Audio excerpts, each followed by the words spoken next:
mikrofon så hörs det lite bättre hur här framme. Good evening, and thank you, Mr. Hill, for being here tonight and excellent performance. I'd like to please tell me your point of view about the risk of a enemy bid of the whole company. Yeah, I think obviously that's always a concern. At the end of the day, it comes down to your shareholders and their ability to fend it off. Up until recently, I would say it doesn't concern me at all. We've got some core shareholders, and that no one's ever taken a Lundin company over against its will. Some of you remember somebody tried with Lundin Mining and they weren't successful. I think it is a possibility. I think if someone were to come and make a bid on us, I would hope our shareholders would see that it's probably not the right time to sell and stand against them. I also think there probably are other people waiting in the wings. The best scenario at all is a bidding war. For those who have happy memories of the Tanganyika days, when we got the Chinese and the Indians bidding against each other, they started at when we were at $15 a share, and we ended up at $31.50 a share. So I'm not that worried right now in this first quarter because I think the market's just closed. I think nobody's doing anything until they understand. Some of you saw Repsol took over Talisman, and the word on the street is now they did it 2 months too early, and now they probably paid $2 billion too much. Nobody wants to be that guy that calls it too early. I like the analogy a guy said on the road to me was, it's like trying to catch a falling knife. So, we all want to catch it in midair, and, the risk is you get your fingers cut off. If you stand back and let it hit the ground and go then pick it up, that's probably a more prudent move. And I think that's what you're going to see in this industry, is nobody's going to feel like they're ready to do anything. Nobody wants to be the idiot that came in too early and overpaid for something. But once they feel that bottom, and once the first couple of deals get done, again, having been through this 4 times, that's when the shark feeding frenzy starts. And we don't need oil prices back at $80 for people to start doing deals. We just need people to think they're going to $80 again. And I think that's going to happen in the third quarter, latest fourth quarter, in my opinion. Thank you. Har vi några fler frågor här? Ja. Yeah, what is the different options you have to raise money? Yeah, I mean, still farming, I think, we look at it, we'll keep going with everything. There are a lot of people offering me money today. I always like to point out, if you look at our volume, we had 10 million share days in December. And our volume is huge, but for every person who sold a share, somebody's buying that share. And we've had a pretty big change in our shareholder base. Standard Life, who is a Scottish pension fund, who is not even on our register now, on 7%. Janus Capital, who again was a couple of percent, is up to about 7.5%. So there are people out there who see great bargains. And I think there are people we can go to raise money. I think the more important question is, should we be raising money? There is money out there, and we can raise it. But if I were to go raise $300 million right now, that's a 50% dilution. So, the value of a company in the numerator, the number of shares in the denominator, I think we have to be very careful about raising that number in the denominator. I would rather stop spending aggressively and preserve the value in the top hasn't changed. That's, I think, the hardest thing people to understand.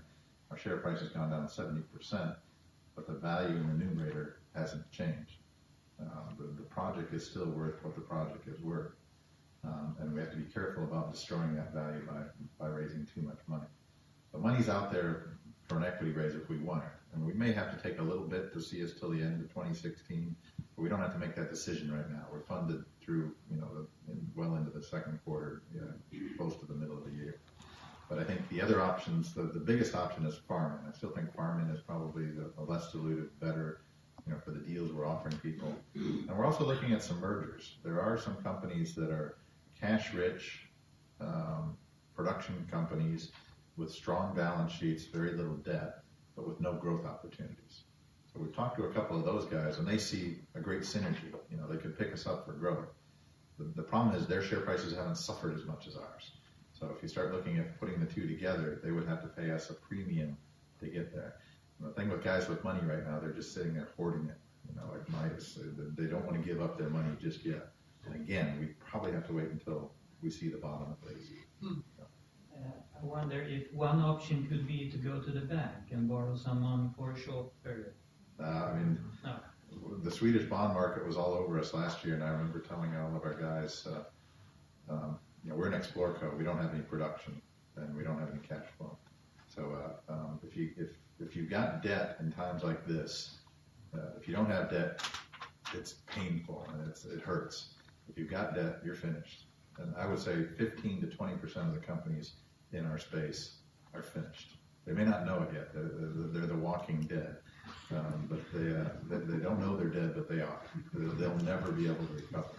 Now, the banks put these things on you called cash sweeps. So if you go outside your covenants, they can take every penny of cash flow you've got. And it's almost impossible to recover, because then you can't invest in the field, you can't do your business, and it's a slow, painful debt. So I've always been debt averse personally, and with our companies, if you've got a good field, like Black Pearl is a good example. If you have a good producing field, you can take non-recourse financing on that field, and that's a way to finance it. If we stay in this, and then there is a chance, we say we're going to get a partner, we say we're going to farm out, we say we're going to all these things, but we may not. We have to be prepared to stay in. I still don't think it's the best solution for the shareholders, but if we do stay in, we can probably cover about 50% of our development costs with debt.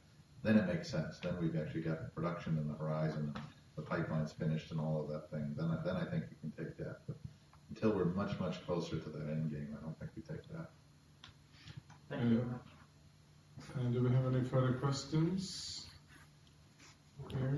Any more questions when you have a chance here?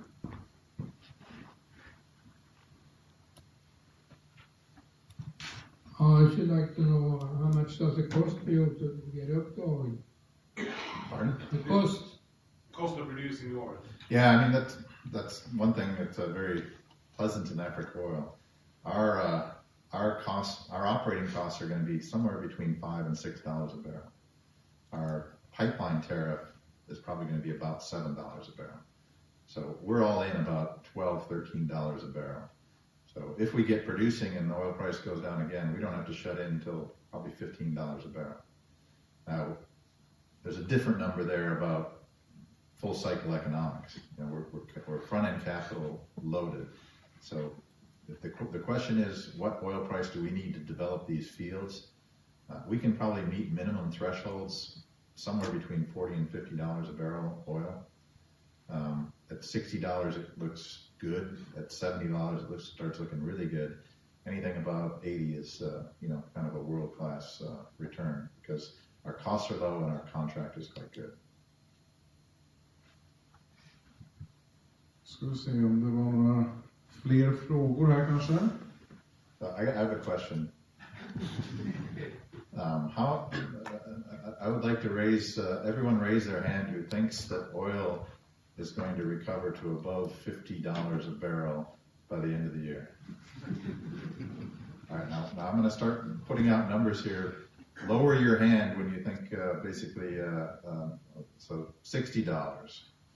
So lower your hand when you think I'm above your threshold. $70, $80, $90. Okay. I think we're all pretty much on the same page as oil price. And frankly, I think you guys know pretty much as the experts do. The one thing I've learned with oil prices over 30 years in this business is we will always be wrong. No matter what we think we know, we are always wrong. No one saw this last one coming. I've got, from when I worked at Shell Oil, I've got our price premises from 1981. And we had three cases. We had the planning line, which we went out and spent $9 billion on Belridge Field for. We've got the high case, and then we have the disaster scenario, the NCD case, never crude deficient. And it was only a 25-year forecast, so it stopped in 2006. But in 2006, the planning line case was $216 a barrel in nominal dollars. The high case was $320 a barrel. And the NCD case, the disaster scenario, was $169 a barrel. So even Shell Oil and the big boys don't get it right ever. But the thing that gives me heart about oil prices is that economies can't survive, particularly Middle Eastern economies can't survive on anything less than 80 to 90 dollars a barrel. So I'm quite confident that at some point that price is going to come back into that range. It's just a question of when and how much pain there's going to be between now and then.